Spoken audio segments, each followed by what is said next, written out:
Hi there, Monkey Pollo here, and welcome to the finale of the original Balloons Marathon, which I feel like I want to review other stuff, so I think we'll have to wait till the next one in somewhere and around that time. And this is also our Christmas special! Yay! Yeah, so now that that's happening, we'll now get into our introducing our all-new two games that we're going to be reviewing today. The original Balloons Tower Defense games, Balloons Tower Defense 1 and Balloons Tower Defense 2. Okay, review, start now. Balloons Tower Defense was released in 2007 for Flash platforms. This game sees you playing as monkeys, trying to defend your home, I guess, from balloons that are attacking. So you have to pop all the layers of balloons in a round to continue on. The pros of this game is that this game is very fun and addicting. This game is, when you do it correctly, can be very intense, and it's how you play new towers. And it can be rather addicting trying to get to all 50 levels of this game. Another one is that there's very fun towers in the game. Each one of them has a unique attribute to them that can really help them stand them out. So, for example, the Dart Monkey is basically your cheap, efficient tower, and the Tack Shooter just shoots in 8 directions, the Ice Tower freezes, the Bomb Tower explodes bombs, and the Super Monkey is basically the OP tower of this game. And plus, there's like 2 upgrades you can get for them.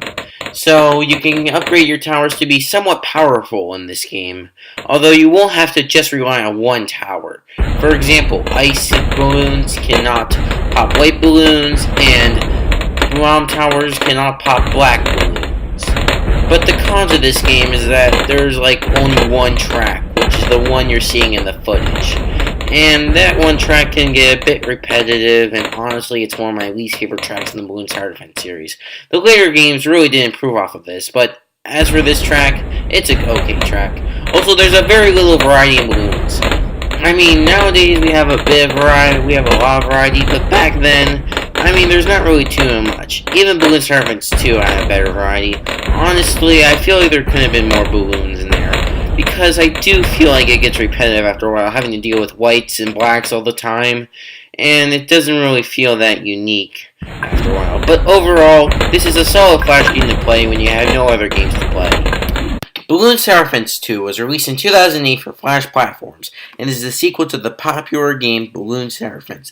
This game introduces all new stuff to the series that'll become staples. Okay, the pros of this game. First of all, there's 3 tracks instead of 1 track. And I don't know how great it's a really great move, in my opinion. There's one that goes like the original, only it's someone in reverse. One that feels like the original track, but it's flipped, which is sort of unique. And there's one which has multiple paths, which is a first in the Balloons Tower Defense series. And overall, these tracks are really, really good.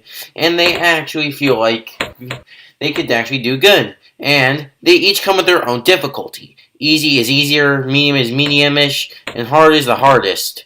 And the difficulties all increase in price and decrease the lives the more you go on. And there's also a lot more balloons. I mean, there's the rainbow balloon, and there's a bit more that I think I forgot to mention. The cons of this game is that there's very little towers used. I mean, you got the glue, which is a pretty useless tower. You got the road spikes, which are really, really useful if you don't want too many lives to leak, or for nils, aka no lives lost.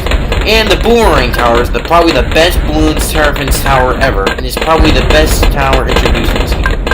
Another flaw is that this game uses the same upgrade system as the first, so there's not too much expansion that's going on right here. But overall, this game is a really great game that you should play over the first game any day.